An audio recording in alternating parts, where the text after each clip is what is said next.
വേദിയിൽ ആസനമായിരിക്കും. വേദിയിൽ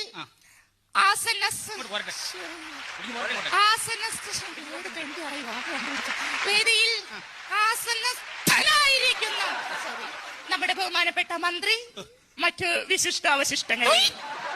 ഞാനിവിടെ വന്നപ്പോൾ എന്നെ വളരെയധികം പുകഴ്ത്തി പലവരും ഇവിടെ സംസാരിച്ചു. സത്യത്തിൽ ഞാനൊരു കാര്യം നിങ്ങളോട് പറഞ്ഞു കൊള്ളട്ടെ. ഇദ്ദേഹം പറഞ്ഞതുപോലെ ഞാൻ വനിതകളുടെ മാത്രം മെമ്പർ അല്ല, ഞാൻ പുരുഷന്മാരുടെ കൂടി മെമ്പറാണ്.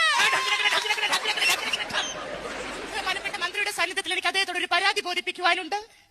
കാരണം നമ്മൾ ദിവസവും രാവിലെ ടിവിയിൽ കണ്ടുകൊണ്ടിരിക്കുന്ന സുപ്രഭാതം പരിപാടി പല സ്ത്രീകളുടെയും തിരക്ക് കാരണം അത് പലർക്കും കാലത്ത് കാണാൻ സാധിക്കാറില്ല. ദയവ് ചെയ്ത് ബഹുമാനപ്പെട്ട മന്ത്രി ഇടപെട്ടുകൊണ്ട് ആ സുപ്രഭാതം പരിപാടി വൈകിട്ടത്തേക്ക് ആക്കി തരണമെന്ന് ബഹുമാനപ്പെട്ട മന്ത്രിയോട് ഞാൻ അപേക്ഷിക്കുകയാണ്.